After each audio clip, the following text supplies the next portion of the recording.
Check 1 2 1 2 3.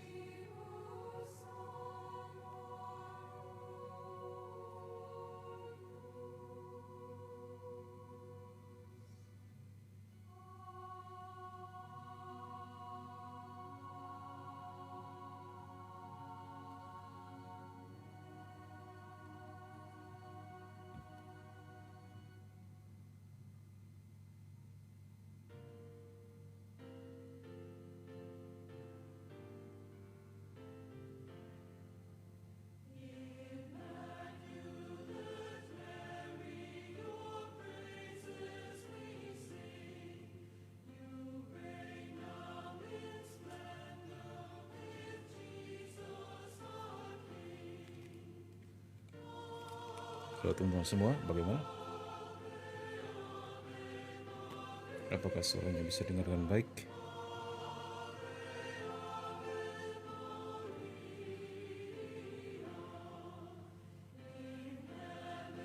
Min, hari ini kita membahas tentang apa, Min? Hari ini kita membahas tentang Katekismus Gereja Katolik ya, tentang sakramen penyembuhan.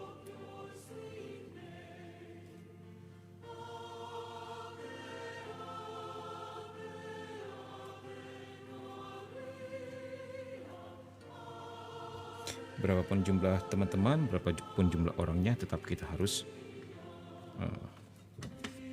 pewartaan ya. Biarlah Tuhan yang akan tambahkan sekiranya ini ternyata perlu dan baik untuk umat Allah.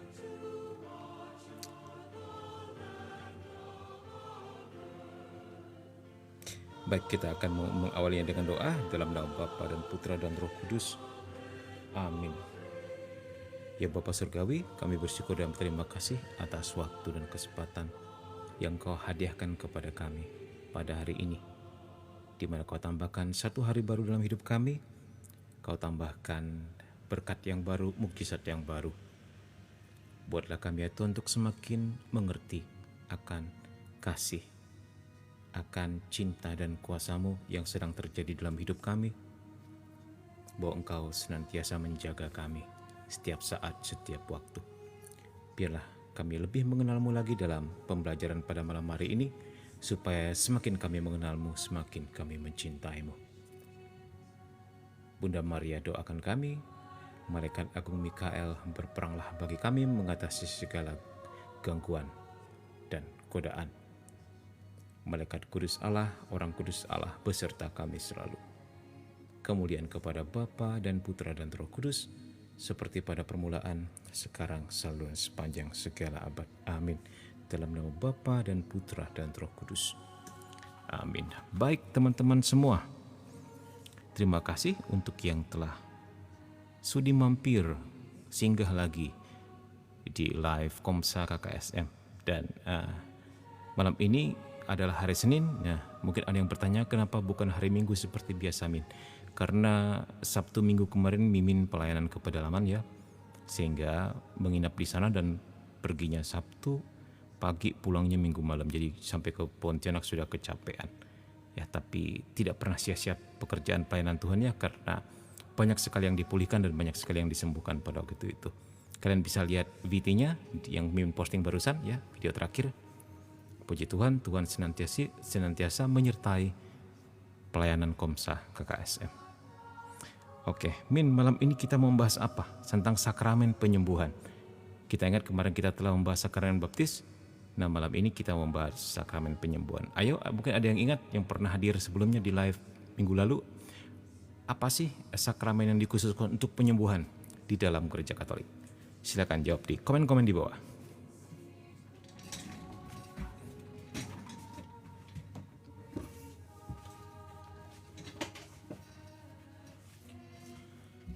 Salve, Min, salve juga.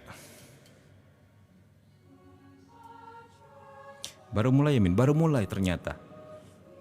Ternyata mulainya 10.30 ya. Jadi telat 15 menit karena masih ada sesuatu yang mesti dilakukan. Begitulah.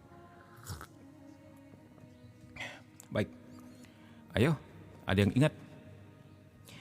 Apa saja yang dikhususkan oleh Gereja Katolik sebagai sakramen penyembuhan? Malam ini kita membahas tentang sakramen penyembuhan. Ya.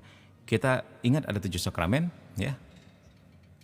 Nah, ada 2 yang dikhususkan sebagai sakramen penyembuhan oleh Gereja Katolik. Walaupun tentu semua sakramen, semua kehadiran Allah pasti menyembuhkan, ya. Kita semua tahu itu ya. Tapi ada 2 yang memang dikhususkan untuk itu. Ya, apa itu? Ya, yaitu sakramen pengurapan orang sakit dan sakramen tobat atau sakramen pengakuan dosa atau sakramen pemulihan. Nah, 2 sakramen itu dikhususkan oleh gereja untuk pemulihan dan penyembuhan. Ya, baik. Kemarin kita telah berbicara tentang itu ya. Kalau kalian ada yang miss atau terlewatkan, bisa mampir di YouTube Komsa KKSM, ya, namanya sama Komsa KKSM. Mampir di YouTube-nya, udah Mimin posting di sana agar bisa mengingatnya kembali. Baik, kita ringkas sedikit sakramen. Kita berbicara dulu tentang sakramen tobat, ya. Ya, tadi kita sebut sakramen pengakuan dan sakramen urapan orang sakit. Nah, malam ini kita terlebih dahulu sharing batuk. Atau bercerita tentang sakramen tobat. Bagaimana sakramen ini dinamakan? Mengapa dia disebut sakramen penyembuhan juga oleh gereja ini? Ada 2 ya. Sakramen penyembuhan, sakramen pengakuan dosa, dan sakramen pengurapan orang sakit. Nih, kadang disebut sakramen tobat, sakramen pemulihan,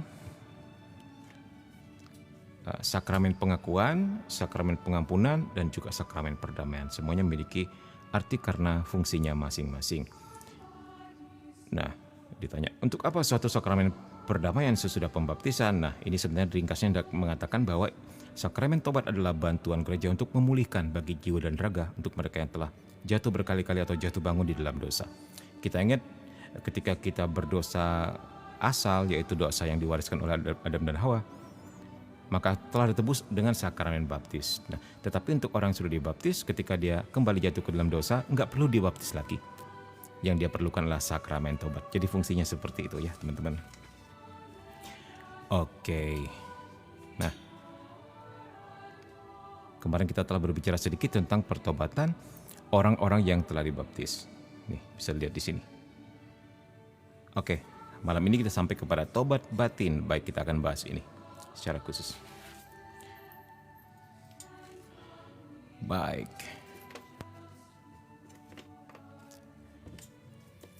Seperti seruan para nabi, ya. Ini Mimin simpan di sini dulu deh supaya oleh TikTok dikirim Mimin jualan gitu kan, jadi nggak kena ban. Seperti seruan para nabi, demikian pula seruan Yesus mengarahkan kepada pertobatan dan penyesalan. Bukan pertama-tama dengan karya yang kelihatan seperti karung dan abu, puasa dan mati raga, melainkan pertobatan hati terlebih dahulu, yaitu pertobatan batin.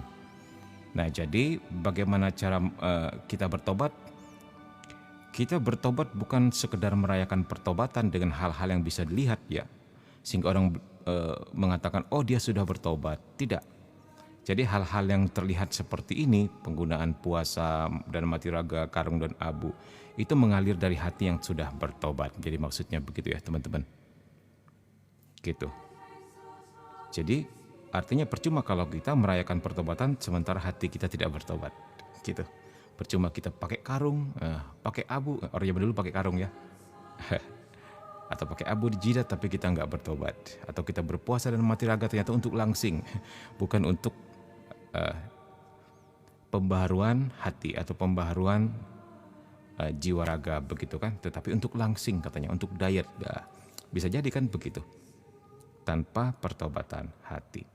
Nah, dikatakan di sini, tanpa itu kegiatan pertobatan akan tanpa hasil dan tidak jujur. Ya, begitulah. Tetapi pertobatan batin mendesak agar menyatakan sikap ini dalam tanda-tanda yang kelihatan dalam kegiatan dan karya pertobatan. Nah, setelah kita bertobat di dalam hati atau secara batin, baru kemudian itu kita nyatakan di dalam sikap. Itu mengalir dengan sendirinya kok.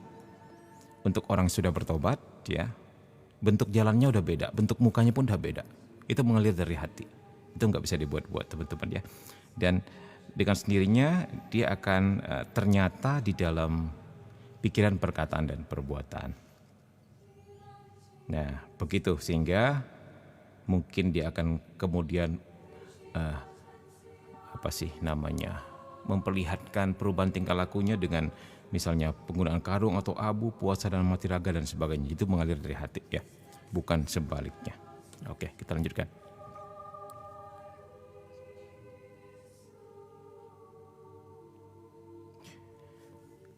Poin 14.31. Tobat batin adalah satu penataan baru seluruh kehidupan.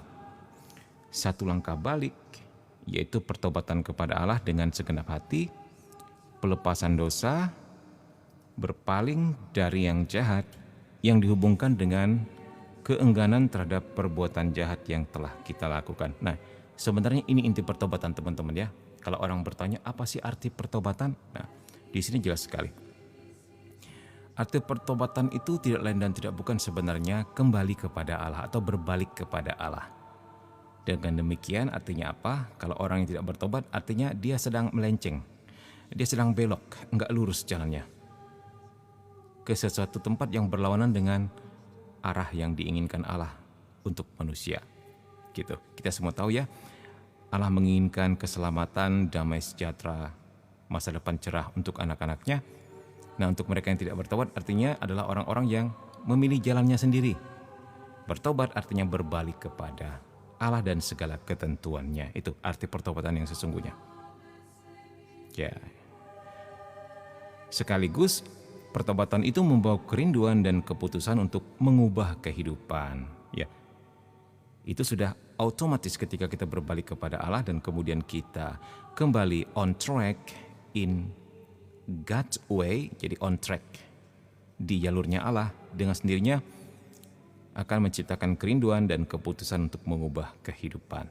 Ya, serta harapan atas belas kasihan ilahi dan bantuan rahmat-Nya. Nah, ketika dia bertobat sekaligus tuh dapat rahmat kerendahan hati, ya, ketekunan. Apalagi di sini disebutkan. Itu sekaligus rahmat rohani didapat. Jadi untuk mereka yang ingin bertobat tetapi merasa tidak cukup kuat atau merasa lingkungannya terlalu dalam membawanya pergi dari jalan-jalan Tuhan, ya, tapi ada hati kecilnya mengatakan dia ingin sekali bertobat atau dia ingin sekali kembali, berdoa kepada Tuhan. Tuhan, saya ingin bertobat, tuntun saya, pimpin saya pulang. Coba katakan hal-hal seperti ini. Ingat, doa-doa yang seperti ini tidak pernah sia-sia, teman-teman.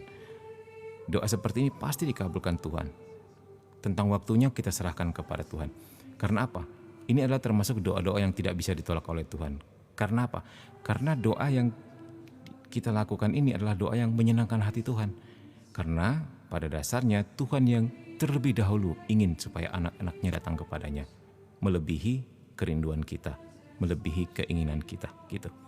Nah, nanti Tuhan akan mencipta jalan, memproses kamu, apakah pada akhirnya dia mengutus teman yang lain, atau dia mengutus penolong yang lain, apakah dia kemudian secara ajaib melakukan sesuatu mukjizat dalam hidupmu, mungkin bisa besoknya, bisa minggu depannya, atau bulan depan, kita nggak pernah tahu jalan-jalan Tuhan ya.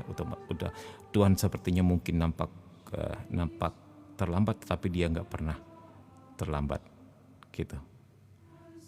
Nah, kita doa saja. Atau juga bisa kalau untuk orang yang susah sekali mengampuni tapi dia ingin mengampuni, bisa berdoa kepada Tuhan seperti itu. Tuhan, saya ingin sekali mengampuni si dia yang telah mengambil uang saya 500 miliar misalnya, atau 1 triliun, tapi saya nggak mampu sih Tuhan, saya nggak kuat, uang terlalu banyak Tuhan, tapi saya perintahmu mengatakan dalam doa Bapa kami, kalau saya nggak mengampuni dosa teman saya pun nggak diampuni dosa-dosanya. Tuhan, bantu saya supaya saya bisa ampuni dia. Nah, gitu. Mohon saja rahmat. Nanti bagaimana caranya Tuhan bisa kasih, dan bagaimana caranya itu akan terjadi dalam hidup kita. Itu ajaibnya Tuhan kita. Dan ketika kita bertobat, ketika kita disembuhkan, dibukakan kembali jalan untuk menghasilkan uang 500 miliar atau uang 1 T yang hilang tadi. Itu ajaibnya Tuhan. Ya. Nah, sekiranya itu memang perlu, dan sekiranya ternyata kamu bisa dikasih tanggung jawab untuk pegang uang sebanyak itu kembali, maka Tuhan bisa kasih. Tidak ada yang mustahil bagi Tuhan. Ya, sebentar. Kena restrict dari for some audience sebentar ya. Submit feedback. Kena TikTok lagi nih. Submit.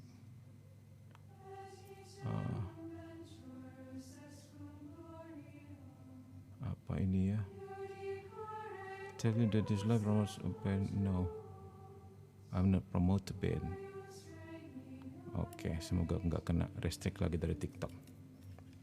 TikTok jahat banget sama Mimin sih ya. Dari dulu selalu ditegur terus nih Mimin.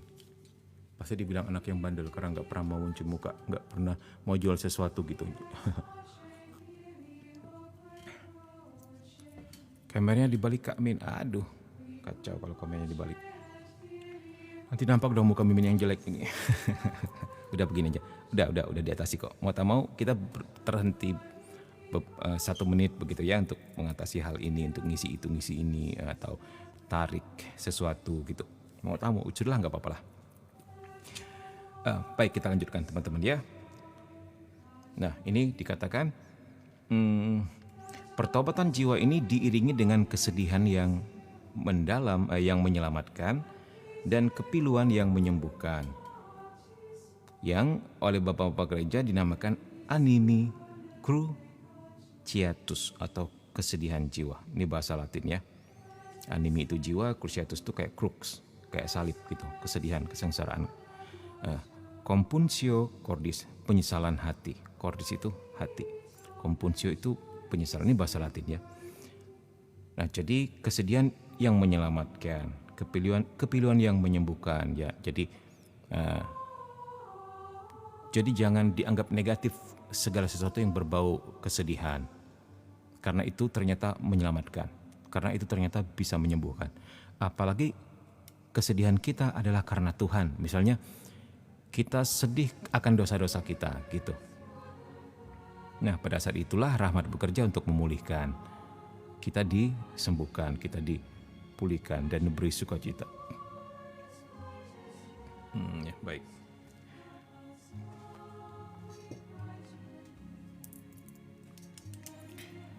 Oke, kita lanjutkan teman-teman. 14:32. Hati manusia itu lamban dan keras. Ya, jadi dari kodratnya kita ini memang lamban dan keras. Karena apa? Karena concupiscencia. Mungkin ada yang pernah mendengar istilah itu. Apa itu concupiscencia? Concupiscencia artinya adalah kecenderungan terhadap dosa. Kedagingan kita itu selalu mengarah kepada dosa, teman-teman. Itu dalam tanda petik adalah sebuah kutukan ketika Adam dan Hawa jatuh ke dalam dosa. Nah, walaupun sudah dibaptis, kemudian kita ditebus dari segala dosa asal, tetapi luka itu masih ada. Dan itu harus kita sama-sama perjuangkan, sama-sama kita gumuli, bekerja sama dengan rahmat Allah untuk kita bisa mengatasinya. Nah, ini memang tidak dihilangkan ya, supaya manusia terus berjuang dan tidak menjadi sombong. Jadi kita mengatasi kelambanan dan kekerasan hati itu dengan rahmat Tuhan. Kak Admin, itu buku apa? Ini buku Katekismus Gereja Katolik. Ya, mungkin ada yang pernah melihat di toko rohani. Ya. Terlihat seru untuk dibaca. Ya, memang seru banget. Kamu wajib beli. Coba kamu beli, pasti seru banget.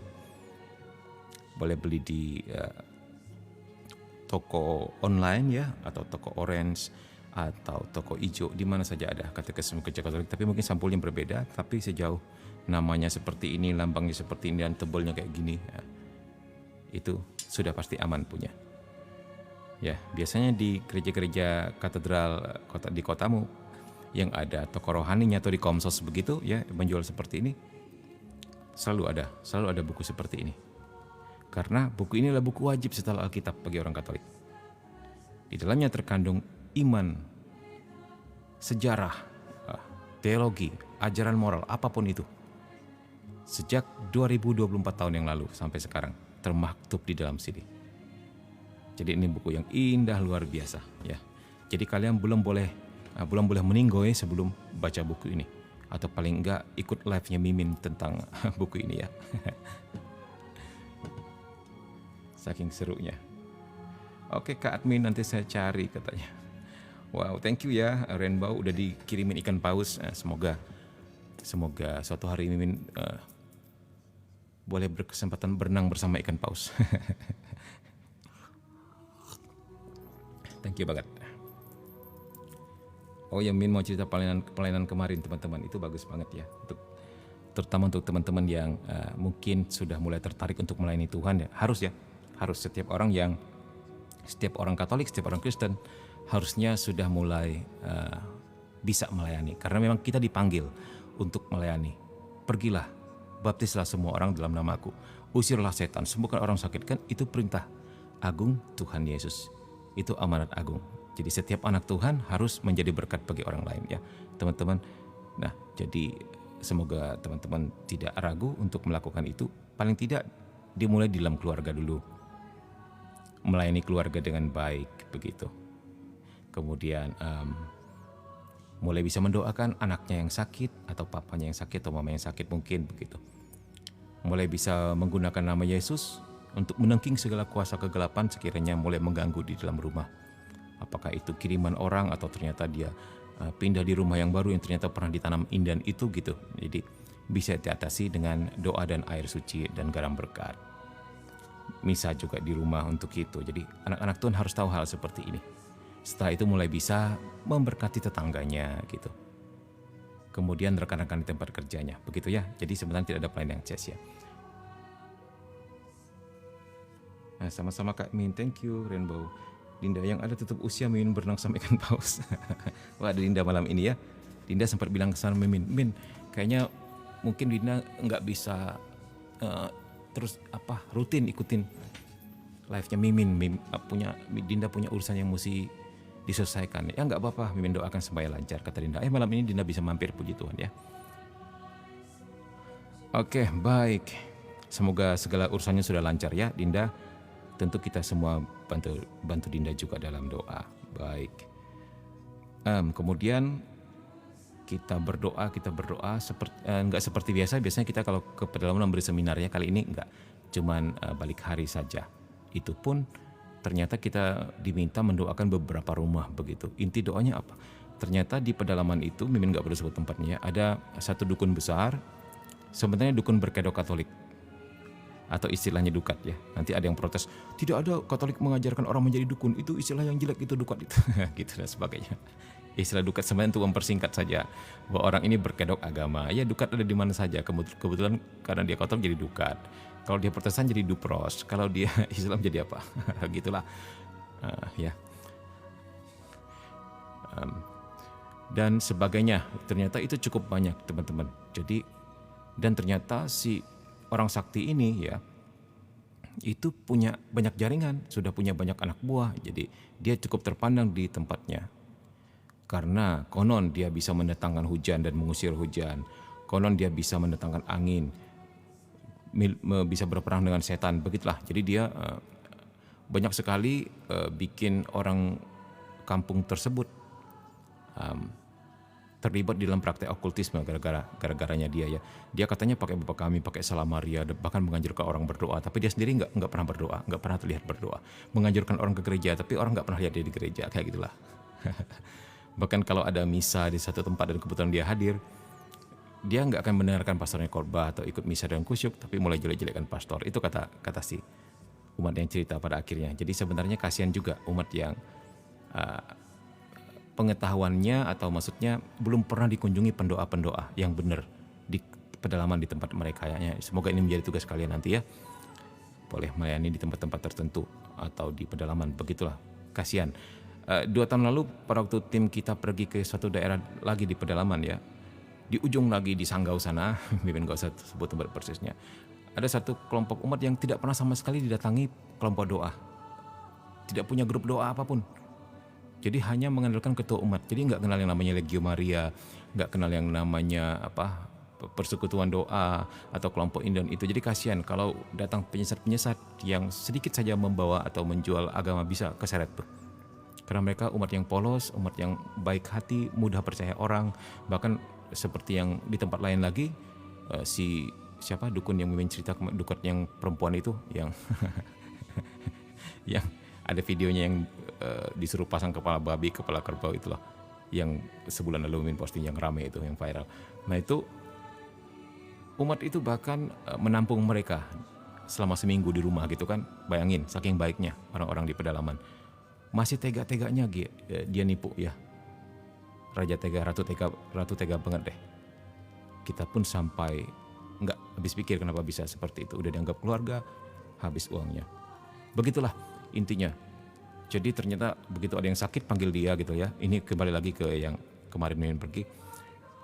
Nanti dia bilang di rumah kamu ini banyak setannya jenis A, B, dan C. Harus pasang, sepertinya nggak cukup 1 jarum, harus pasang sekian jarum gitu. Jadi kalau 1 jarum itu jarum emas katanya. Jadi 1 jarum itu 300.000. Jadi kalau makin kaya orangnya, jarumnya makin banyak. Jadi ada seorang bapak yang kasihan. Walaupun dia orang berada ya di kampung itu, tapi dia sudah keluar uang habis banyak untuk rumah sakit dan sebagainya, masih lagi mengalami kejadian seperti ini. Dia udah habis untuk dia sendiri aja 500 juta lebih, belum keluarganya yang lain. Gara-gara dipasangin jarum. Mungkin teman-teman bingung bertanya atau ngakak bahkan ngejek, kenapa sih orang Katolik masih percaya begituan? Jangan salah teman-teman ya, jangan langsung menghakimi. Justru karena dia pakai salib, pakai patung Bunda Maria menganjurkan orang hidup baik. Nah, baru si korban ini percaya. Kalau dia ngaku, saya dukun, hahaha, datanglah kepada saya juru selamat, nggak ada orang Katolik yang mau datang ke sana. Justru dukat-dukat ini yang sangat berbahaya. Makanya Mimin sudah sejak awal warning, ini paling berbahaya, dukat ini. Berbahaya banget. Mimin nggak tahu di hadapan Tuhan itu dosanya kayak apa tuh. Sebenarnya ini sejenis penistaan agama juga, selain menipu juga menista agama ya. Begitu ya. Jadi kita bereskan satu persatu ya. Puji Tuhan kalau kalian bacain beberapa kesaksian mereka, banyak yang dipulihkan, banyak yang disembuhkan. Ada yang lumpuh berjalan, ada yang telinganya tuli menjadi sembuh, begitu ya. Itu ajaib juga. Dalam arti kita sekedar berdoa seperti biasa gitu kan. Seperti Rosario, Bapa Kami Salam Maria, kasih firman. Nah, kemudian kita doa satu-satu, ada yang disembuhkan, kita juga nggak ngerti kenapa. Jadi pada waktu acara tuh malah sepertinya nggak nampak apa-apa yang terjadi begitu ya. Begitu kita pulang sampai di Pontianak, kemudian kita tidur bangun pagi dapat WA, terima kasih ya disembuhkan, terima kasih gitu-gitu. Itu rasanya luar biasa. Rasanya luar biasa itu. Ya. Itu namanya apa? Kalau dalam kitab suci, sukacita penuaian, sukacita pelayanan ya. Semoga teman-teman semua nanti bisa menjadi pelayan-pelayan Tuhan juga, paling enggak di dalam keluarganya dulu. Nah, jadi ternyata banyak sekali dukat-dukat begini berkeliaran di pedalaman, memanfaatkan pengetahuan teologi atau iman yang minim daripada umat yang gara-gara susah dijangkau oleh pastornya. Karena kalau di Kalimantan ini satu paroki itu bisa puluhan stasi ya, sementara pastornya cuma 2 atau 3. Itu memang kalau tidak dibantu oleh umat sebagai perpanjangan tangannya, ketua umat kayak gitu atau ketua lingkungan dan sebagainya, itu setengah mati. Jadi ada yang dikunjungi 3 bulan sekali, 6 bulan sekali. Jadi bisa dibayangkan kalau di samping jalannya juga susah ya untuk aksesnya, ada yang mesti pakai, karena banyak sungai di Kalimantannya, ada yang mesti pakai kapal atau perahu getek gitu. Mesti ada yang sendiri, ada juga ada yang pakai speed atau longboat gitu. Jadi kalau mereka suatu hari kedatangan si dukat-dukat yang nggak bener ini, waduh, apalagi kalau dikasih sembako, dikasih Indomie gitu ya, baik ya gitu. Jadi kepolosan si umat, kepolosan rakyat dimanfaatkan. Itu miris sekali teman-teman ya. Kita doa terus supaya banyak panggilan, supaya teman-teman yang hadir di live ini semua ada yang terpanggil juga nanti menjadi selain pelayan Tuhan, mungkin ada yang menjadi misionaris gitu. Ya, atau jadi pastor misionaris, jadi suster misionaris. Amin. Ya. Min, live-nya kok berubah jadwalnya? Ya mestinya minggu malam ya. Tapi karena Mimin bersan cerita tadi, Sabtu Minggu di pedalaman, Sabtu pagi pergi, Minggu malam sampai ke sini jam 10 malam sudah. Nggak mungkin lagi karena udah kecapean. Jadi pindah Senin. Begitulah ya. Jadi cuma bergeser 1 hari, kalau nggak ada hari Minggu berarti ke Senin. Terus kalau nggak ada malam Jumat berarti ke malam Sabtu gitulah ya. Oke, baik. makasih Min, sama-sama. Tapi juga Min, kalau saya pelayanan pada nggak mau mimpin doa padahal bukan dukat loh. Ya enggak, itu ya. Apa? Oh, puji Tuhan ya kalau Dinda pelayanan ya. Dinda bagaimana pelayanan, sharing-sharing dong. Apakah punya tim juga atau single fighter atau bersama papa begitu. Boleh juga sharing-sharing sama teman-teman di sini atau boleh bikin VT-nya begitu kan. Baik juga untuk menyemangati ya. Dari Kathleen Susan, semoga pastor juga nggak akan goda umat, udahlah imam sedikit. Iya benar banget, kasihan itu. Jadi mesti doakan pastor-pastor kita ya. Pekerjaan mereka berat sekali. Kalau kita kan seberat-beratnya hidup kita masih bisa menghibur diri, pergi ke mandi di kolam renang, nonton video, nonton movie, nonton film, atau pergi ke pantai gunung apalagi, atau marah-marah dengan orang rumah gitu kan. Jadi kita bebannya sedikit terbagi. Kalau mereka nggak bisa, harus balik ke dalam biaranya atau balik ke parokinya dan tetap bertugas seperti biasa. Jadi penghiburannya sedikit untuk mengatasi hal seperti ini. Jadi kalau manajemen jiwanya enggak benar, tekanannya berat sekali ini. Ya, pelayan-pelayan seperti ini. Itulah harus kita doakan, berat sekali buat mereka. Baik, kita kembali. Nah, dikatakan di sini hati manusia itu lamban dan keras. Jadi Allah harus memberi kepada manusia suatu hati yang baru. Nah, ini menarik teman-teman ya. Coba kita perhatikan kalimat yang ada di sini. Jangan pergi kemana-mana dulu. Ya. Ini kata-kata yang penting. Nanti Mimin kaitkan kepada demonologi. Nah, dikatakan di sini, pertobatan itu pertama-tama adalah karya rahmat Allah yang membalikkan hati kita kembali kepadanya. Ini dia. Ya. Pertobatan itu pertama-tama adalah karya rahmat Allah yang membalikkan hati kita kembali kepadanya. Tadi kita di atas sudah lihat ya apa arti pertobatan, yaitu berbalik kepada Allah.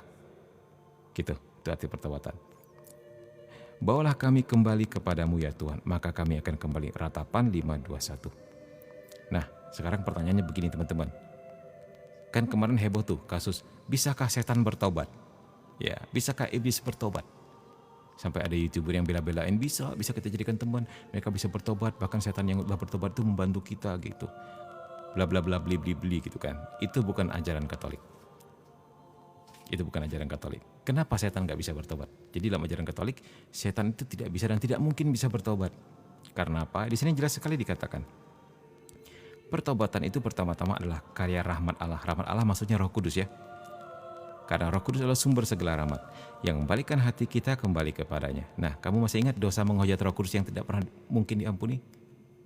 Dikatakan dosa apapun bisa diampuni, tapi dosa menghujat Roh Kudus enggak diampuni. Kenapa?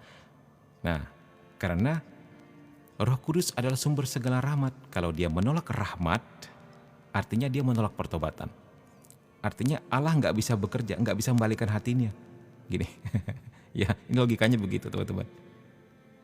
Ada yang sudah mengerti mungkin, ada yang tidak mengerti juga. Biarlah yang mengerti tetap mengerti, yang tidak mengerti akan menjadi mengerti one day. Ya.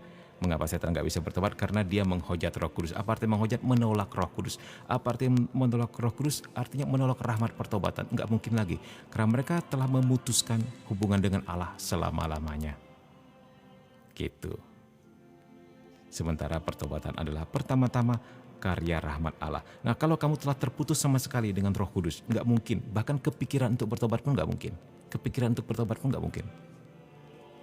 Ya, itu maksudnya. Ya, Allah memberi kita kekuatan untuk mulai baru. Nah, jadi sudah mengerti ya apa yang dimaksud dengan menghujat Roh Kudus? Bukan Roh Kudus kamu jelek, terus kita masuk neraka. Roh Kudus kamu apa? Kita bilang Roh Kudus kamu makin gemuk misalnya gitu, terus Roh Kudusnya marah. Terus kita ulang gitu, terus kita akhirnya enggak selamat. Bukan kayak gitu ya. Artinya menghujat Roh Kudus adalah menolak segala rahmat gitu.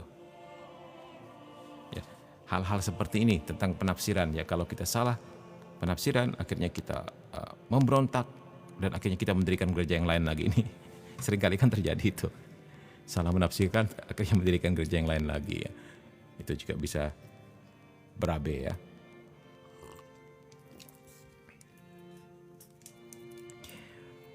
Kalau hati kita menemukan kebesaran dan cinta Allah, ia akan diguncangkan oleh kejijikan akan dosa dan oleh beban yang disebabkan oleh dosa. Ia mulai merasa takut untuk mempermalukan Allah dengan dosa dan dengan demikian dipisahkan darinya. Hati manusia bertobat apabila ia melihat kepada Dia yang ditembusi dosa-dosa kita. Nah ini pertobatan sejati juga kita bisa mengukur sedalam apa hidup rohani kita, teman-teman. Dari sini sebenarnya ya. Dari sini kita bisa melihat sedalam apa hidup rohani kita. Apabila kamu sampai pada suatu situasi dan kondisi ketika kamu melakukan dosa, kamu malu dengan Tuhan dan merasa terbebani, artinya kamu sudah lebih dekat kepada hati Bapa. Artinya kamu sudah bisa dimasukkan ke dalam level orang-orang yang spiritualitasnya atau hidup rohaninya sudah melangkah maju. Gitu. Kamu punya hubungan pribadi dengan Tuhan dan kamu tahu He's always watching over you. Ya, every day, every time. Dan kamu tahu bahwa Dia selalu melihat kamu, mengawasimu, tentu dengan kasih, bukan dengan mata penghakiman setiap detik, setiap waktu. Berarti kamu sudah berada di level yang sudah lebih maju hidup rohaninya. Malu akan dosa-dosamu. Bukan karena takut masuk neraka, maksudnya begitu maksud Mimin ya. Jadi kalau takut dosa karena takut masuk neraka itu tingkat yang sangat rendah sekali. Sampai kamu malu dengan dosa-dosamu itu sudah lebih canggih. Itu semoga bisa membedakannya. Memang bahasa teologisnya agak susah dibahasakan. Tapi Mimin percaya untuk mereka sudah terbiasa dengan bahasa-bahasa katekismus, bahasa-bahasa teologis, atau sering ikutan live-nya Mimin, ya pasti sudah lebih mengerti apa yang dimaksud. Ya, malu artinya ada hubungan yang lebih akrab, lebih pribadi dengan Tuhan gitu. Oke, kita mau lihat kutipan dari Clemens dari Roma. Mari kita memandang darah Kristus dan mengakui betapa bernilai itu untuk Bapanya, karena dicurahkan demi keselamatan kita.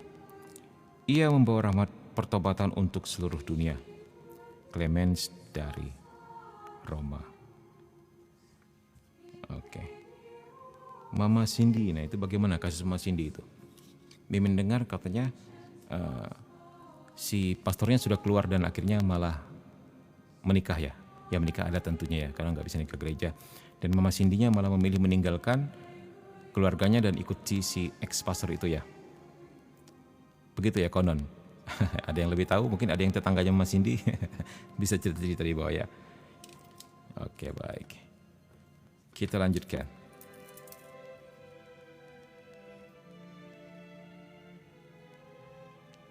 Ninggalin suaminya Min dan ikut mantan pastor. Wow. Kasian juga akhirnya pernikahan seperti itu ya, karena status pastornya belum lagi di laikalisasi, itu nggak bisa nikah gereja. Jadi dia ya masih nikah adat begitulah. Dan akhirnya dua-duanya tidak boleh komuni ya. Nah, kalau dia mau lebih sabar mungkin nunggu setelah surat laikalisasinya keluar. Dia bisa menikah gereja begitu. Itu lebih baik. Tapi kalau orang udah kebelet cinta dikatakan gula Jawa aja rasa coklat ya. Dan begitulah. Oke, kita lanjutkan. Aneka ragam bentuk tobat dan hidup Kristen dalam hidup Kristen.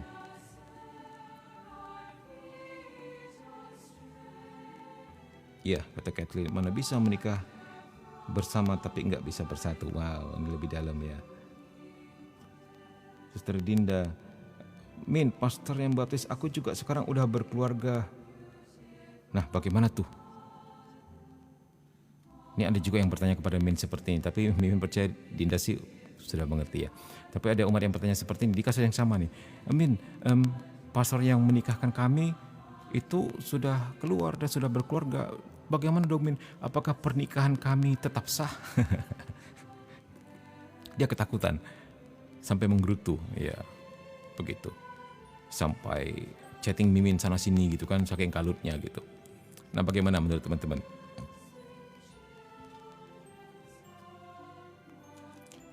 Min, kenapa seorang pastor bisa tergoda? Bisa saja. Selama kita masih hidup di dunia, apa saja bisa terjadi ya teman-teman ya.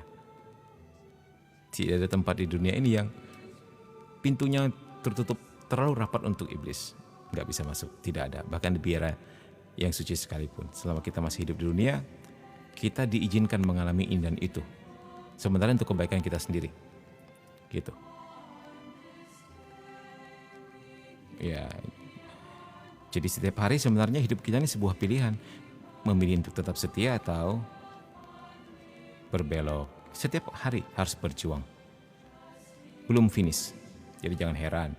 Ya, jangan heran itu juga bisa terjadi kepada bahkan seorang pastor. Ya, jadi didoakan karena beban mereka, pekerjaan mereka berat sekali. Tanpa mereka tidak ada yang bisa menghadirkan Kristus ke dunia ini teman-teman ya. Tidak ada sakramen-sakramen yang akan kita terima tanpa mereka.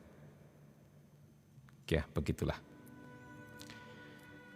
14:33 sejak Paskah, Roh Kudus menginsyafkan dunia akan dosa. Nah, kita lihat di sini. Roh Kudus bekerja dengan cara mengingatkan dunia akan dosa. Jadi ini mencerahkan. Ini salah satu pekerjaan Roh Kudus, mencerahkan, mengingatkan. Gitu.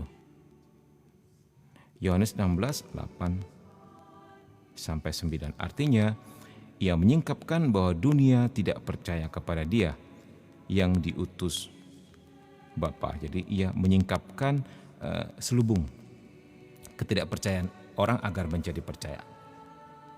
Jadi seolah-olah ada selubung yang diangkat dari mata orang untuk bisa melihat sesuatu yang sebelumnya tidak pernah bisa dia lihat. Contohnya seperti misa kemarin ya. Bagi kita orang awam misa seperti biasa-biasa saja, bahkan sebuah rutinitas mungkin, tapi bagi orang kudus berbeda. Ya. Mereka memandangnya secara berbeda. Mereka melihat ada sesuatu di situ, sesuatu yang kudus sedang terjadi. Beberapa diizinkan melihat malaikat atau santo-santo tertentu yang muncul. Beberapa lagi melihat Tuhan Yesus sendiri yang sedang di altar begitu. Jadi selubungnya udah diangkat. Gitu. Menyingkapkan, tersingkap. Unveil. Kalau veil kan selubung, kalau unveil menyingkap selubung. Menyingkapkan bahwa dunia tidak percaya kepada Dia yang diutus Bapa. Roh yang sama yang membuka kedok dosa. Ia juga adalah penolong yang memberi rahmat penyesalan dan pertobatan kepada hati manusia. Jadi Roh Kudus yang mengingatkan orang akan dosa. Nah, jadi untuk kenapa setan nggak bisa bertobat? Jelas sekali ya. Karena dia nggak bisa melihat bahwa dia tuh sebenarnya berdosa, nggak bisa lihat dia. Nggak ada yang mengingatkan dia, nggak ada yang menolong dia. Dan tidak mungkin ada rahmat penyesalan di situ. Ini salah satu yang menarik ini dari sudut pandang mereka, dari POV setan atau iblis ya. Suatu hari seorang eksorsis pernah bertanya, tentunya, nah dalam salah satu bagian di ritus eksorsis ada suatu part atau bagian yang bertanya kepada setan, tentu setelah diikat. Jadi nggak boleh sembarangan. Jadi kita memang sebagai awam dalam doa pelepasan memang dilarang untuk bertanya kepada setan karena mereka penipu ya, bapa segala dusta begitu. Tapi dalam salah satu part eksorsis ada bagian di mana harus bertanya kepada setan untuk menekan dia. Jadi dia bertanya gini pastornya, seandainya kalian gitu, diizinkan hidup kembali kedua kalinya. Sementara kalian tahu bahwa menolak Tuhan adalah sebuah kesengsaraan besar. Apakah kalian akan mengubah pikiran kalian? Tahu nggak setan yang jawab apa? Enggak. Enggak, jawabnya gitu. Bagi kita mungkin aneh gitu ya. Karena kita manusia yang punya penyesalan. Nah, mungkin aneh bagi kita. Tapi realitas kodrat mereka memang begitu. Mimin sampai sekarang juga mikir gitu. Dibawa ke dalam perpendungan sehari-hari. Kenapa bisa begitu ya? Pingin juga sih mendengar sebenarnya ada setan yang bisa bertobat, tapi kenyataannya memang nggak bisa. Gitu.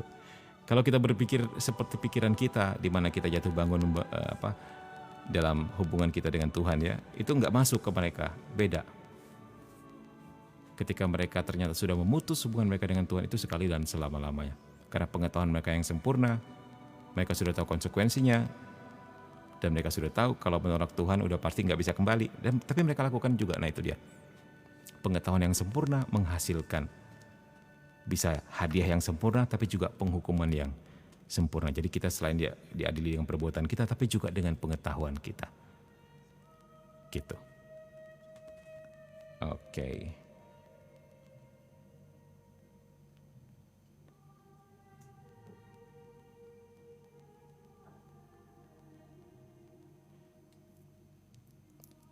Apalagi yang goda gatal apa itu?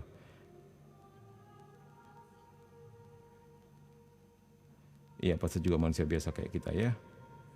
Makanya kadang kita sebagai umat berteman dengan dia supaya nggak kesepian, tapi dalam batasan. Sah dong pernikahannya, Min. Nggak begitu bisa jelasin, Mimin aja. Iya, pernikahan tetap saya walaupun Romonya udah keluar ya. Don't worry about it. Memang hidup selibat itu nggak mudah dan hanya orang-orang tertentu sanggup. Ya, karena itu rahmat, karena itu karunia ya.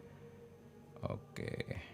Apalagi ini pastor atau imam itu juga manusia sama kayak kita, jadi bisa kemungkinan tergoda. Apalagi kalau penggodanya nggak tahu, ya bisa jadi. Min, apakah ada kata sinyanya nyinyo? Min, apakah ada pastor yang menyesal setelah milih melepas pastor gitu? Ada.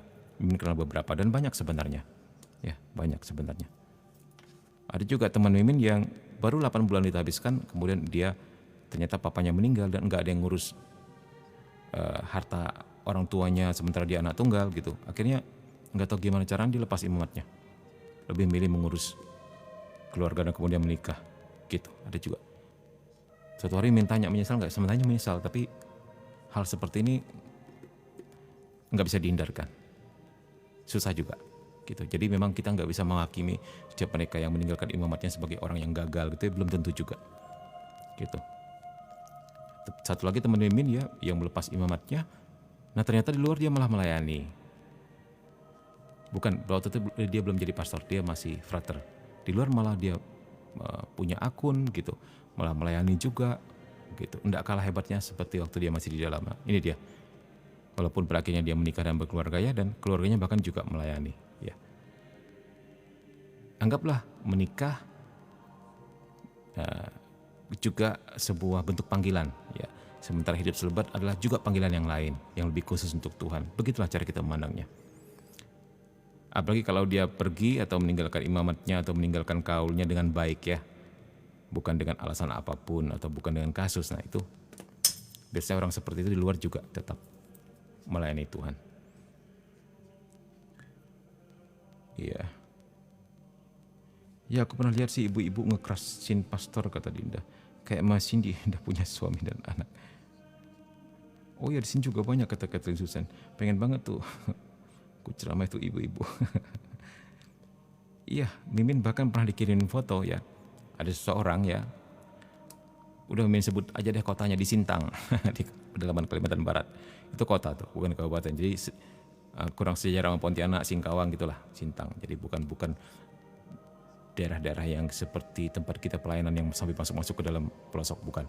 Itu benar-benar kota atau kabupaten. Jadi dia posting di Facebooknya ada 2 foto.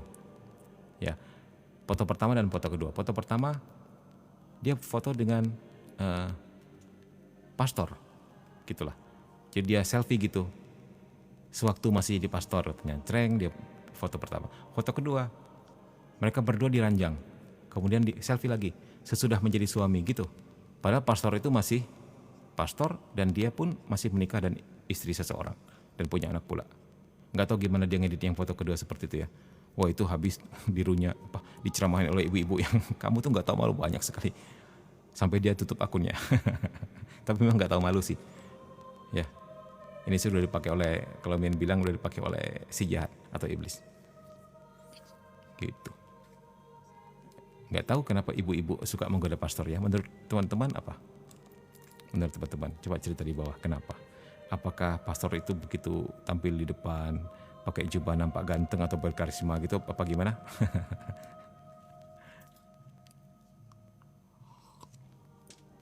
Apa nampak bijaksana gitu ya, nampak bisa jadi ayah yang baik untuk anak-anak gitu kah, atau nampak sepertinya ini imam yang sempurna bagi keluargaku, apakah seperti itu? Coba kalian komen. muak sama suaminya, Min. Iya bisa jadi ya. Duh, Sintang kembali viral, Min. Iya. Ya mungkin Kathleen dari Sintang ya. Mungkin tahu itu. Min pernah dikirim tuh fotonya. Iya fotonya.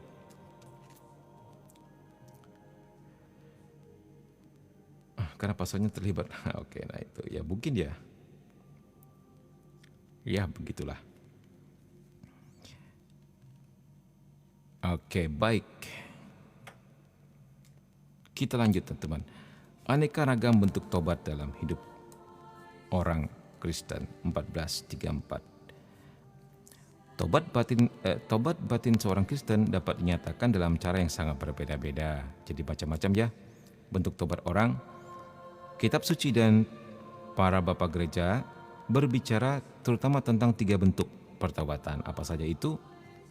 Puasa, doa, dan memberi sedekah. Nah, jadi ini ternyata sudah memiliki sejarah yang panjang ya teman-teman, sejak zaman gereja awali. Tentang puasa, doa, dan memberi sedekah. Jadi sebagai pernyataan pertobatan terhadap diri sendiri, itu puasa, terhadap Allah, itu doa, dan terhadap sesama itu memberi sedekah. Jadi mereka merasa penting memulihkan 3 hubungan ini. Itulah mereka melakukan puasa, doa, dan memberi sedekah. Pertama, berdamai dengan diri sendiri lewat puasa, berdamai dengan Allah lewat doa, dan berdamai dengan sesama lewat memberi sedekah. Ini. Nah, jadi 3 hal ini oleh mereka diperhatikan dengan sungguh ya, sebagai pernyataan pertobatan terhadap, nah ini sudah tadi ya. Di samping pembersihan secara menyeluruh, jadi ini menyeluruh nih, tadi dengan diri sendiri, dengan Allah, dengan sesama. Di samping pembersihan secara menyeluruh yang dikerjakan oleh pembaptisan atau martirium, nah, mereka mencatat hal ini juga sebagai sarana-sarana untuk memperoleh pengampunan dosa. Ya, jadi upaya-upaya untuk berdamai. Ini makin kesini tulisannya makin kecil. Semoga kalian tetap bisa lihat ya.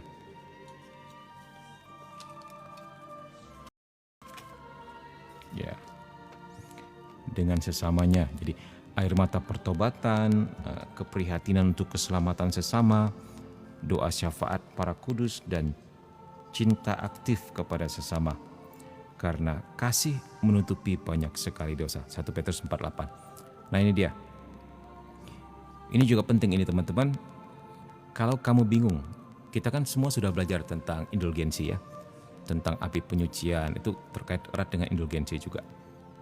Sementara kita tahu indulgensi atau kebaikan yang diberikan kepada Tuhan untuk menghapus dosa-dosa yang menghapus akibat dosa yang telah kita lakukan di sakramen pengakuan, ya, kita diberi indulgensi. Indulgensi itu fungsinya untuk menghapus sisa-sisa dosa, sisa-sisa akibat dosa. Nah, contohnya seperti ini. Misalnya ada seorang membunuh orang lain. Nah, kemudian dia menyesal mengaku dosa, Tuhan mengampuni dia, ya, dosa-dosa dihapuskan. Tetapi akibat dosanya akan tetap hidup bersama dia dan harus dia bereskan. Apa yang dimaksud dengan akibat dosa, Min? Begini, ketika dia membunuh orang dan dia menyesal, kemudian dia pergi ke sakramen taubat, Tuhan mengampuni dosanya. Tapi akibat dosanya apa yang terjadi? Karena dia bunuh si kepala keluarga, anak dan istri orang tersebut ya berkesusahan. Anaknya mungkin gak bisa sekolah, istrinya susah menafkahi dan mencari biaya sekolah anak-anaknya. Nah, ini akibat dosa. Dan akibat itu masih tertanggung kepada si pelaku. Ya, dan ini tetap masih akan dipertanggungjawabkan nanti. Nah, kalau seandainya dia kenal dengan anak istrinya dan kalau dia kemudian berlaku kasih, misalnya mengambil tanggung jawab itu ya, salah satu bentuk penyesalannya adalah mengambil tanggung jawab untuk membesarkan anak-anak tentunya, bukan istrinya. Istrinya lalu diambil dari istrinya gitu kan. Jadi bertanggung jawablah intinya sampai anak-anaknya kemudian bisa bekerja dan selesai sekolahnya bisa bekerja, dan ternyata si istri itu juga sampai bisa bekerja dan punya modal dan sebagainya. Nah, itu ketika dia mati nanti ya, hal seperti ini tidak akan mengakibatkan dia masuk ke api penyucian karena sudah bersih, karena sudah dia bertanggung jawab untuk itu. Tapi kalau enggak, ini bisa menyebabkan masuk api penyucian akibat dosa ini. Nah, indulgensi itu fungsinya untuk menghapuskan hukuman-hukuman dari akibat-akibat dosa ini. Ada indulgensi separuh, ada indulgensi penuh. Nah, bagaimana kalau kamu tidak mengenal anak dan istrinya? Nah, kamu berlaku kasih kepada siapapun, memberi sedekah kepada semua orang, karena kasih menutupi banyak sekali dosa. Itu bisa. Gitu, ya. Kita bersedekah kepada fakir miskin dan anak terlantar misalnya. Itu akan menutupi banyak dosa. Dengan harapan bahwa Tuhan akan mengampuni dan memberi indulgensi terhadap akibat-akibat dosa yang kita lakukan, gitu ya. Teman-teman, sudah dapat gambaran tentang hal ini? Min 14:34-nya tertutup ya, maksudnya gimana?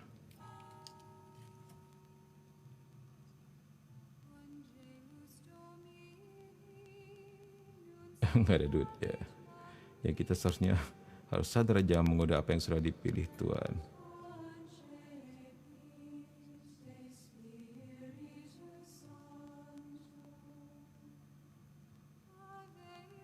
Nah, dari Kathleen, menurut aku sama kayak Mimin deh, imam itu terlihat berwibawa, jadi makanya banyak yang suka, apalagi kalau dia cakep, wow gitu ya.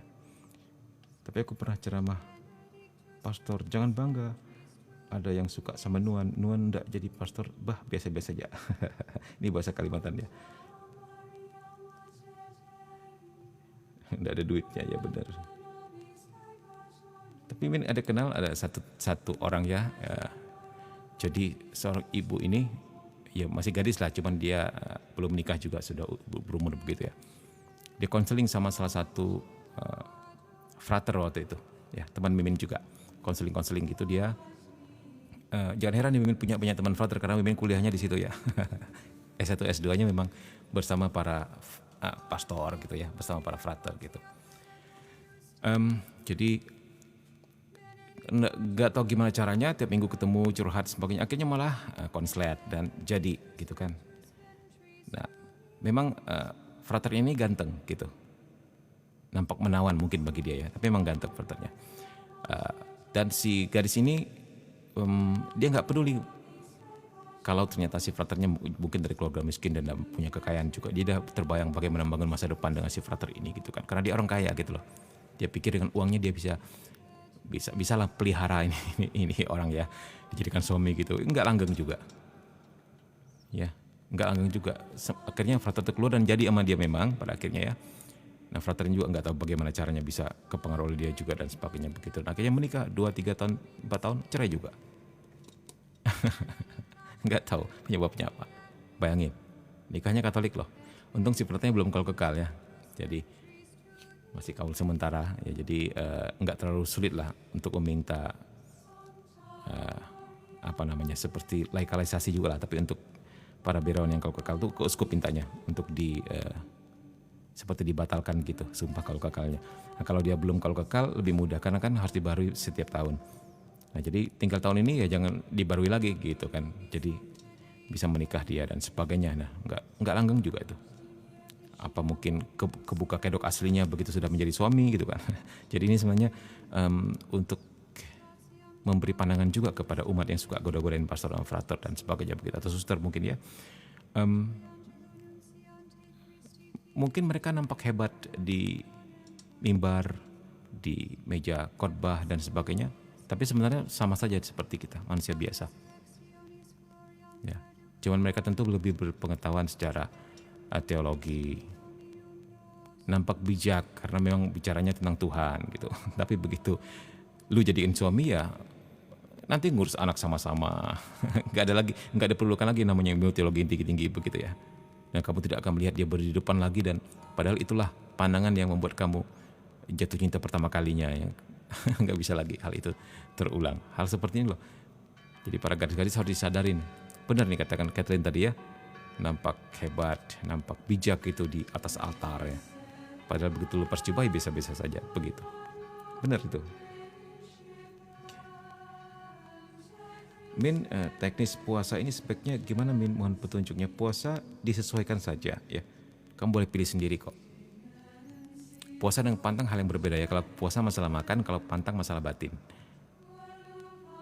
Nah, jadi misalnya kamu pilih nggak makan sampai jam 12 siang, mulai dari jam 10 malam begitu. Cuman minum is okay lah, karena gereja Katolik tidak pernah melarang orang minum bagaimana karena dengan alasan kesehatan. Kecuali kalau memang kamu mau pilih puasa minum juga nggak apa-apa, kamu tentukan sendiri dan misalnya berapa hari gitu atau mungkin tiap Senin dan Kamis gitu, itu ditentukan sendiri saja dan harus setia dengan keputusan sendiri. Kalau pantang, misalnya pantang sesuatu, misalnya kamu sebelumnya merokok, nggak merokok lagi gitu. Kamu sebelumnya suka main judi slot, nggak main judi slot lagi. Ya, begitulah ya. Atau suka main game atau jadi gamer sehingga lupa dengan dunia kanan dan kiri. Nah, jadi berpantang untuk main game selama hari yang ditentukan untuk puasa itu gitu. Kalau puasa masalah makanan, kalau pantang masalah batin, lebih ke stop melakukan hal yang nggak berguna juga gitu. Ditentukan sendiri juga ya. Itu sangat menguatkan fokus kita untuk lebih baik di hadapan Tuhan. Itu benar sekali. Karena apa? Karena kita tahu kecenderungan kedagingan kita selalu mengarahkan kita kepada dosa ya teman-teman. Jadi itu menjadi keinginan nggak beraturan. Dia seperti menggurita kemana-mana ya. Jadi kita nggak pernah bisa fokus. Kita selalu seperti ngikutin tentakel-tentakel dosa ini. Kemana-mana dia pergi seperti gurita gitu ya. Akhirnya harusnya kita fokus ke depan ke jalan Tuhan, akhirnya kita jadi begini-begini ya. Nah, puasa dan mati raga itu mengerucurkan ini lagi, meluruskannya lagi untuk ke satu tujuan. Itu benar sekali. Dia melemahkan kecenderungan manusia untuk berdosa. Itu sangat efektif. Sangat efektif. Itu sebabnya kita wajib puasa ya para pelayan Tuhan ya. Hari tertentu dan dipilih. Dipilih. Hari apa gitu. Agar kita tetap fokus di jalan Tuhan. Itu sangat membantu. Dan kita sebelum pelayanan selalu mewajibkan sakramen tobat, terutama kalau untuk pelayanan besar. Seperti misalnya seminar atau retreat, 3 hari kita harus di pedalaman dan memberi hal tersebut. Nah, kita wajibkan untuk sakramen tobat, kemudian juga puasa dan pantang. Tapi kalau untuk sekedar balik hari atau sekedar berdoa bersama itu biasanya cuman puasa dan pantang saja. Sakramen tobatnya sudah mengikuti pengakuan dosa kita yang rutin begitu.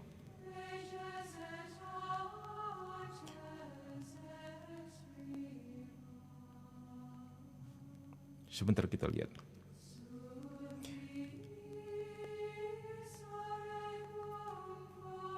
Oh, tertutup tulisan katekismus ya. Sebentar. Oke, gini dah ya. Tempat curhat lah Min ini nampaknya. Iya. Fatri mau sama perempuannya. Iya udah kejadian itu. Waduh parah sih. Mending kita capek-capek jadi panitia diakon. 1 bulan kemudian diakonnya batal, ternyata sudah ada anaknya. Waduh. Wah, ini pengalaman pribadi kayak ini.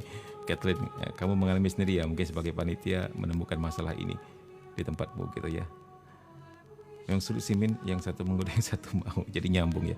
Gayungnya bersambut. Imam atau pastor saja bisa tergoda, apalagi kita manusia biasa. Semangatlah pokoknya. Yes. Begitulah. Emosi banget aku Min itu jadi panitia. Merasa pekerjaanmu sia-sia ya. Kathleen di Sintang ya, boleh cari itu. Siapa ibu itu ya yang menceritakan tadi. Yang dia bikin heboh itu di media sosial. Foto sebelum jadi pastor, pas waktu masih pastor dan sesudah jadi suami. Semoga nggak bikin Kathleen tambah emosi ya.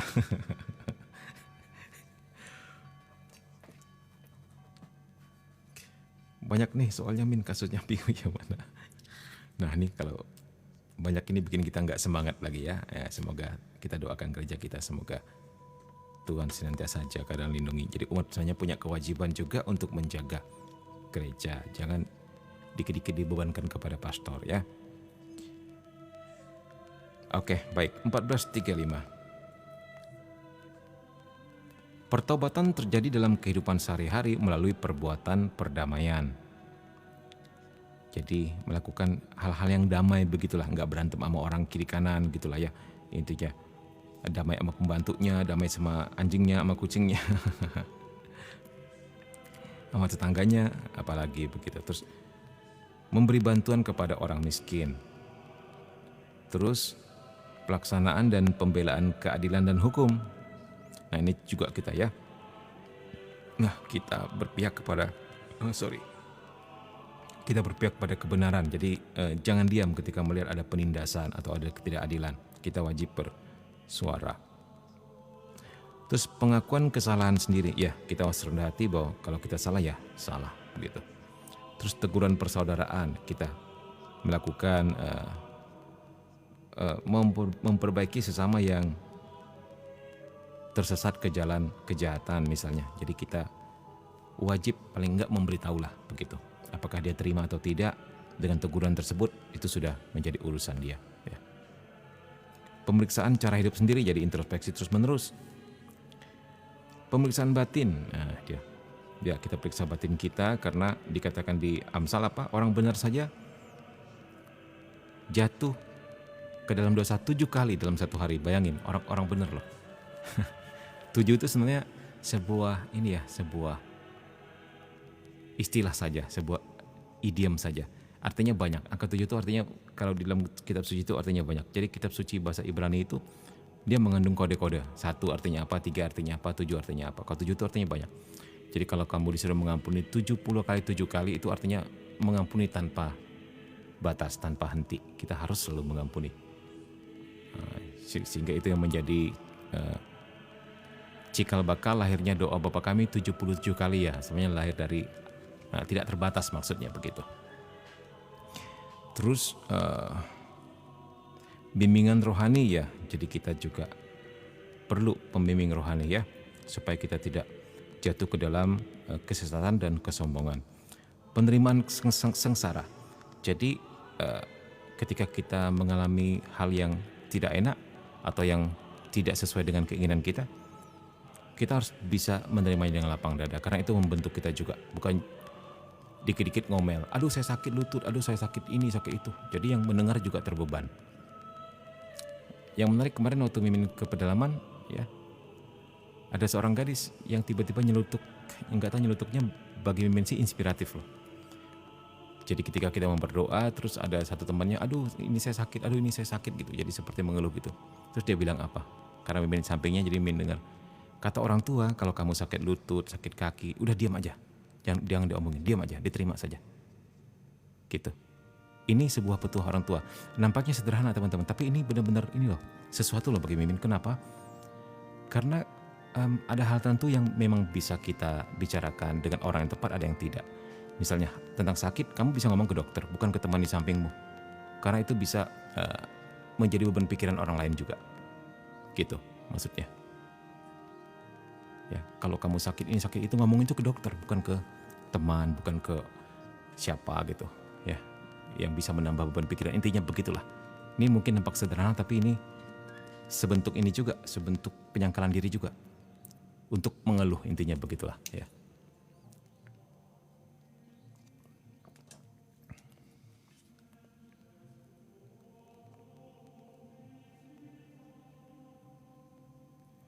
Sebentar mimin ambil minum lagi ya. Mimin habis gara-gara kalian banyak ngomongin pastornya.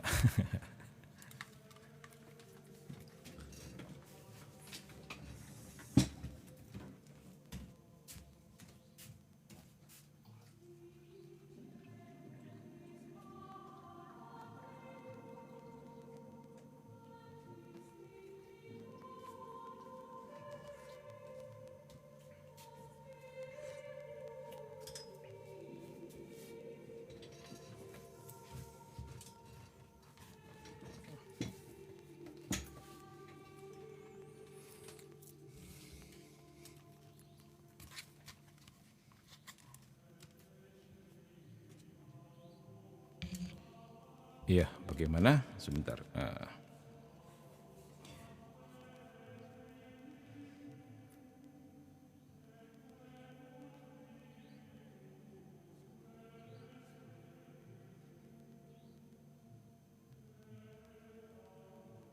Begitulah ya. Oke baik, kita lanjutkan teman-teman. Waktu kita tinggal 19 menit lagi ya. Sampai di mana tadi?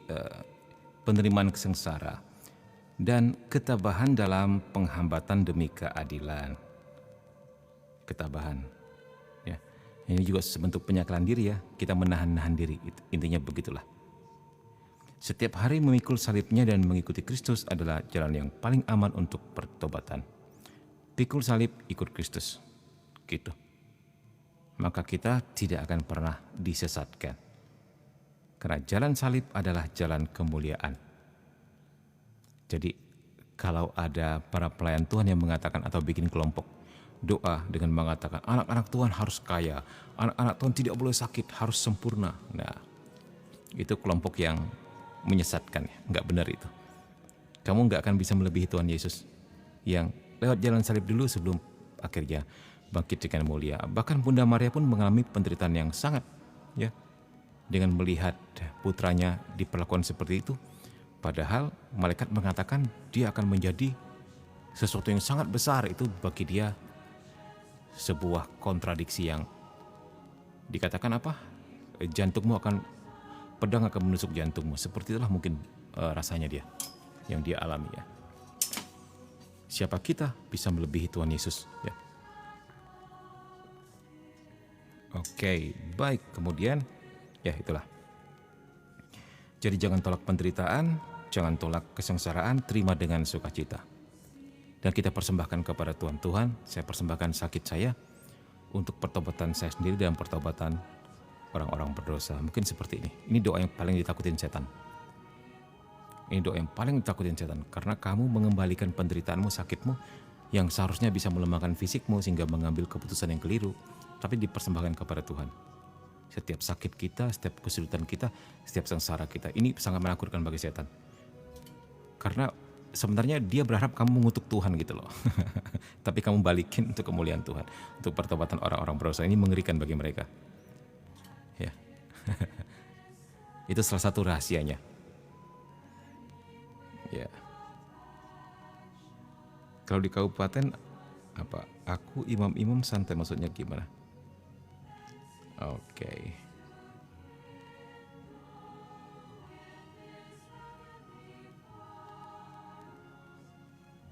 Yang aku tahu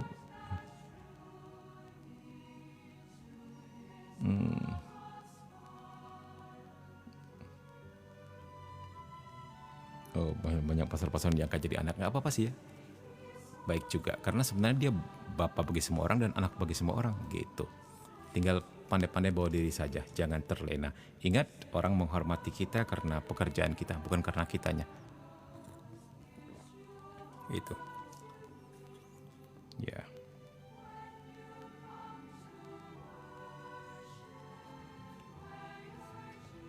Begitulah ya, semoga kita mesti ingatkan pasar-pasar muda ini. Mimin kenal ada beberapa, dia selalu manggil Mimin tuh abang gitu ya. Karena senior bagi mereka kan. Jadi selalu ingatkan, ada Mimin kenal yang beberapa yang memang ganteng, yang memang suara yang bagus, banyak bakat. Nah, mesti diwanti-wanti. Bahkan si ganteng ini bahkan fitness. Ya bukan fitness di tempat yang seperti tempat fitness umum gitu ya. Paling enggak olahraga di rumah lah misalnya. Jadi bodinya makin bagus. Udah ganteng, body makin bagus, pinter, jago nyanyi lagi. Coba kamu bayangin. Masih muda. Baru habiskan berapa bulan lalu. Coba kamu bayangin, pastor kayak gitu. Terus dia suka pakai baju kaos lagi.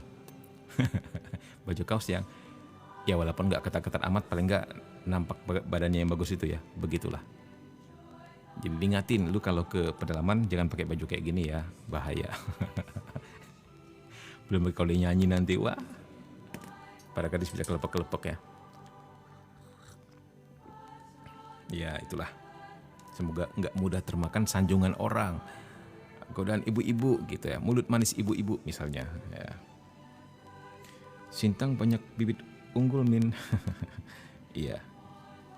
Semoga setia ya, itu yang paling penting. Semoga karena kita kekurangan imam teman-teman, benar-benar kekurangan imam.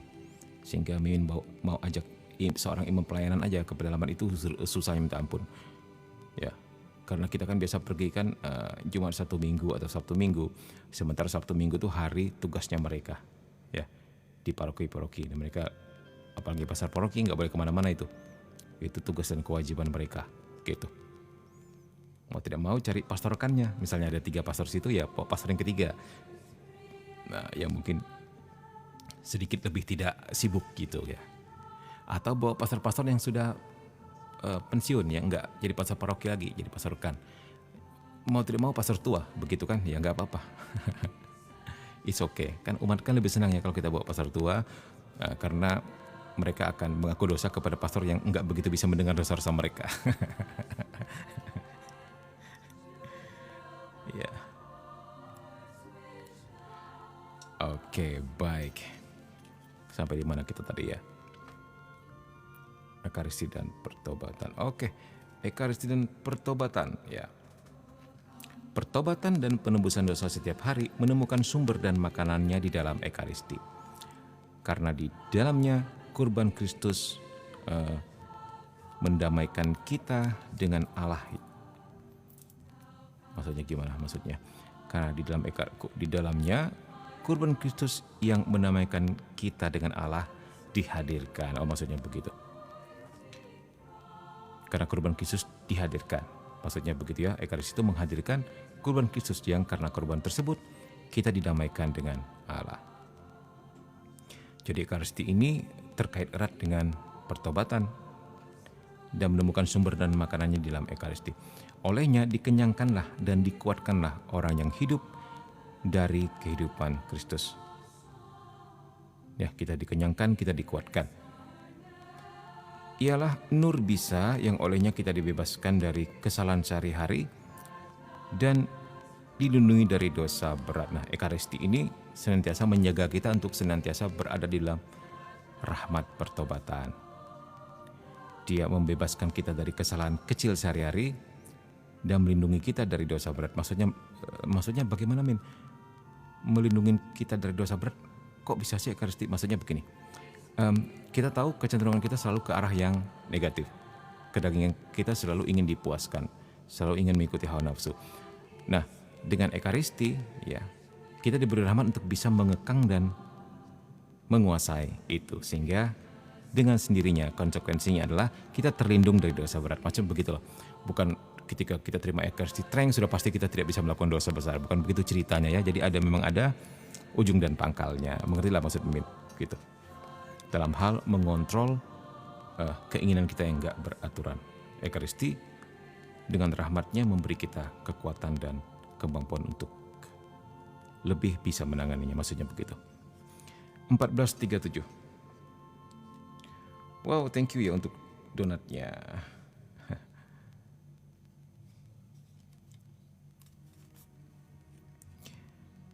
(1437) yang terakhir. Nah, ini dia. Bisa nggak kita selesaikan? Coba kita selesaikan ini ya, teman-teman. Sampai ke jam 12. Oke, baik. Pembacaan kitab suci, doa Bapa kami dan ibadah harian, tiap kegiatan untuk menghormati Allah secara jujur, dan tindakan kesalehan. Menghidupkan roh pertobatan dan metanoia di dalam kita, dan turut membantu pengampunan dosa-dosa kita. Oke, kita lihat lagi. Kitab suci, kita mesti baca tiap hari. Di sini ada yang sudah melakukannya, paling tidak 1 bab atau 2 bab. Itu wajib baca kitab suci.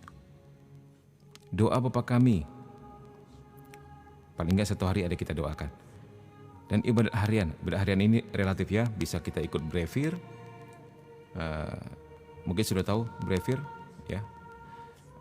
Brevir itu sering dikatakan sebagai suami atau istrinya para biarawati ya, yang mereka doakan setiap hari, bisa menjadi doa 5 waktu atau 7 waktu itu ya. Ada Mazmur situ, ada kitab suci, ada doa-doa di situ ya.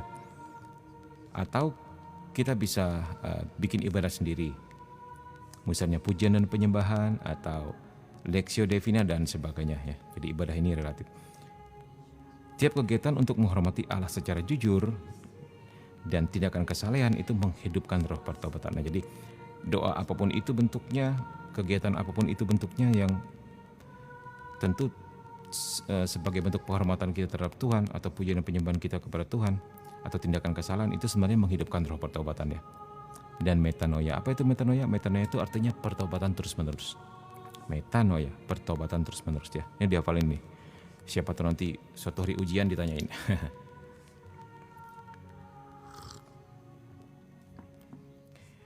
Ya. Dan turut membantu pengampunan dosa-dosa kita. Oke, kita coba 1438. Misa dan hari pertobatan. Sebentar. Kita sedang bicara tentang apa sih? Oh, aneka ragam bentuk tobat dalam hidup Kristen. Jadi bentuk-bentuk seperti ini ya. Bentuk-bentuk tobat dalam hidup Kristen. Tadi ini sudah. Masa dan hari pertobatan.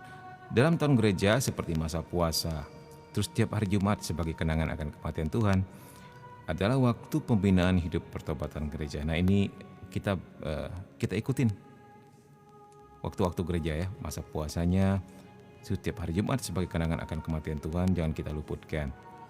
Waktu-waktu ini sangat cocok terutama untuk retreat, untuk upacara tobat dan siarah pertobatan. Untuk pengorbanan secara sukarela umpamanya oleh puasa dan memberi sedekah, dan untuk membagi-bagi dengan sesama karya karitatif dan misioner. Nah, jadi ada masa dan hari pertobatannya. Ini juga sebuah fasilitas daripada gereja yang bisa kita ambil, kita pakai sebagai salah satu bentuk tobat juga. Nah, dulu pada waktu Mimin masih SMA, karena papanya Mimin pejabat ya di salah satu tempat di Kalimantan Barat lah, dulu itu 20 tahun lalu papa Mimin pejabat juga. Dan mamanya Mimin juga kan itu seorang tenaga kerja kesehatan juga, jadi dua-duanya bekerja gitulah dan punya penghasilan tentunya. Jadi akhirnya kita untuk mencurukuri berkat Tuhan atas keluarga kita ya, jadi kita selalu menentukan hari tertentu untuk pergi ke, kalau nggak ke panti jompo ya ke penjara begitu. Kita bawa satu bruder atau satu suster atau satu pastor yang bisa begitu. Itu masih mengenang itu dengan sukacita ya. Teringat almarhum papa kalau pergi ke penjara atau ke tempat-tempat seperti itu dulu. Jadi hari-hari seperti ini ya, hari Jumat gitu kita pergi ke penjara. Sampai suatu hari Mimin membawa seorang calon daripada calon istri dari abangnya Mimin gitu ya. Ikut juga waktu itu, ikut kita pelayanan sebagainya. Sampai ada satu orang penghuni penjara tuh yang ngirimin dia surat yang menyatakan jatuh cinta kepadanya. Itu lucu banget. Jadi hal seperti ini juga mewarnai pelayanannya. Jadi hal yang indah untuk dikenang gitu. Terus tiba-tiba abangnya Mimin bisa ketemu temannya di situ. Loh kok kamu di sini? Loh kok kamu di sini? Gitu. Kamu kenapa masuk sini? Saya curi ayam katanya. Jadi lucu itu. Lucu banget. Ya, iya. Oke, yang terakhir teman-teman ya. 1439. Jalan metanoia, ingat apa tadi metanoia? Yaitu pertobatan terus-menerus. Dan pertobatan dilukiskan Yesus secara sangat mengesankan dalam perumpamaan mengenai anak yang hilang. Nah, ini cerita yang legend ya, anak yang hilang luar biasa ini. Sampai jadi lagu ya. Anak bungsu pergi ke negeri orang, tinggalkan bapaknya mengeluh. Ini menjadi lagu wajib kita kalau memberi pertobatan. Kita nyanyi lagu ini juga. Yang pusatnya adalah Bapa yang berbelas kasih. Godaan untuk mengenyam kebebasan semu, meninggalkan rumah Bapa, kemelaratan lahiriah yang menjerat sang putra, setelah ia memboroskan segala milik kepunyaannya, penghinaan yang mendalam karena harus mengembalakan babi, dan lebih buruk lagi kerinduan agar memuaskan diri dengan makanan babi, renungan akan harta benda yang telah hilang, penyesalan dan keputusan mengaku diri bersalah di depan Bapa, jalan kembali, penerimaan yang penuh murah hati oleh Bapa, kegembiraan Bapa, semuanya itu adalah ciri-ciri proses pertobatan. Nah ini ciri-ciri proses pertobatan dijabarkan seperti ini jalan-jalannya. Pakaian yang indah, cincin dan perjamuan pesta adalah lambang kehidupan baru yang murni, layak dan penuh kegembiraan. Kehidupan seorang manusia yang kembali kepada Allah dan ke dalam pangkuan keluarganya, yaitu gereja.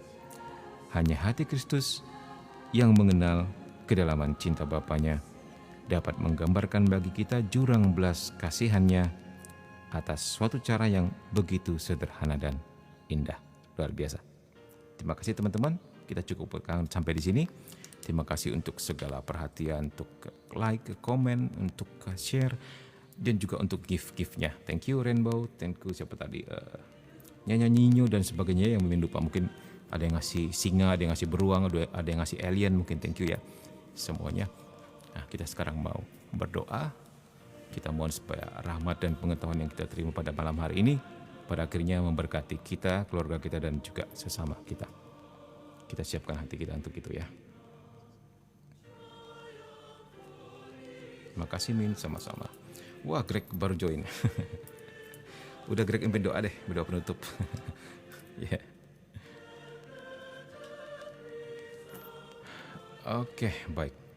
Dalam nama Bapa dan Putra dan Roh Kudus. Amin. Bapa Surgawi, kami bersyukur dan berterima kasih untuk kehadiran-Mu, untuk pencerahan-Mu, untuk penerangan-Mu, untuk kegembiraan dan sukacita-Mu pada malam hari ini yang menyertai kami. Berkati Tuhan setiap dari kami, setiap hati kami, agar kami senantiasa berada di dalam rahmat-Mu dan senantiasa berserah kepada-Mu untuk mengatasi segala kelemahan-kelemahan kami, dibimbing senantiasa kepada metanoia untuk mengatasi segala konkupisенsia dalam hati kami. Dan kami percaya dengan terus-menerus berjalan bersama-Mu, kami akan menjadi semakin sempurna dan dibentuk menjadi seperti Yesus itu sendiri. Semoga kami yang diberkati ini sungguh-sungguh menjadi berkat bagi sesama kami. Bunda Maria doakan kami selalu, malaikat Mikael, malaikat agung, berperanglah bagi kami. Para malaikat dan orang kudus Allah selalu beserta kami.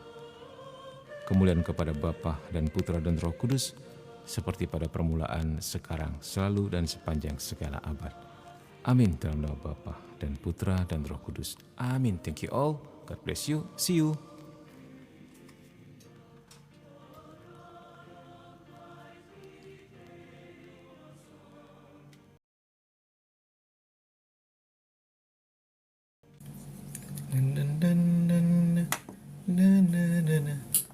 Oh Maria.